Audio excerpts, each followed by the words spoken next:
इस लेक्चर में हम फाइंड करेंगे remaining two angles using ratio of two sides and one angle. तो देखते हैं इसके लिए क्वेश्चन में यहाँ पे हमें देखें दिया गया है find mayor of two sides of triangle are in ratio 3:2 और हमें इनका इंक्लूडेड एंगल दिया गया है 57 डिग्री।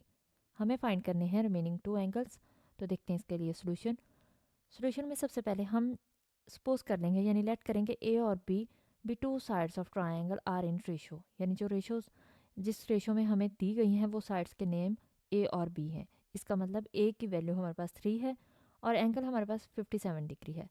तो ए की वैल्यू हमने लिख दी 3, बी की वैल्यू 2 और गैमा हमारे पास 57 डिग्री है। अब अल्फा प्लस बीटा किसके इक्वल होता है 180 माइनस गैमा के, क्योंकि alpha plus beta plus gamma equal होता है 180 के, तो गैमा उस साइड पे जाएगा तो माइनस हो जाएगा, इसलिए 180 माइनस गैमा लिख दिया। गैमा की वैल्यू 57 डिग्री है तो 180 में से 57 डिग्री हम माइनस कर देंगे तो अल्फा प्लस बीटा की वैल्यू आ जाएगी 123 डिग्री और इसे हम इक्वेशन 1 का नाम दे देंगे। अब यहाँ तक तो हमने इक्वेशन 1 फाइंड की जो कि अल्फा प्लस बीटा है। तो नेक्स्ट सॉल्व करने के लिए हम लॉ ऑफ टेंजेंट्स यूज़ करेंगे। तो लॉ ऑफ टेंजेंट हम लिख देंगे, ये हमने बाय डेफिनेशन लिखा है, यानी लॉ ऑफ टेंजेंट हम जानते हैं, ये फॉर्मूला है।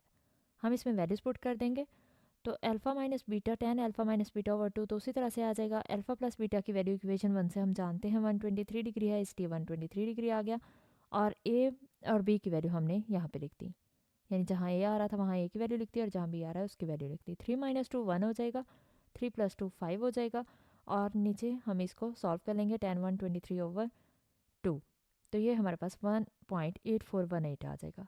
ये इधर डिनोमिनेटर में है, जब इक्वल के दूसरे साइड्स में जाएगा तो ये मल्टीप्लाई में आ जाएगा, तो इसलिए यहाँ पे 1 से ये मल्टीप्लाई होगा और 5 से डिवाइड होके ये आंसर मिलेगा, यानी tan alpha minus beta over 2 की ये वैल्यू आ गई। अब tan इस साइड पे इक्वल के इस साइड पे पॉजिटिव है, जब दूसरी साइड पे जाएगा तो ये इन्वर्स फंक्शन बन जाएगा, तो tan इन्वर्स ऑफ 0.3684 आ जाएगा। अब इसका हम इन्वर्स लेंगे तो इसको सॉल्व करेंगे कैलकुलेटर पे 20 डिग्री 13 मिनट आ जाएगा। 2 डिनोमिनेटर में है, जब इक्वल के दूसरी साइड पे जाएगा तो मल्टीप्लाई हो जाएगा, तो ये इस वैल्यू से मल्टीप्लाई होकर 40 डिग्री 26 मिनट आ जाएगा, यानी अल्फा माइनस बीटा की वैल्यू ये आ गई और इसे हमने इक्वेशन 2 का नाम दे दिया।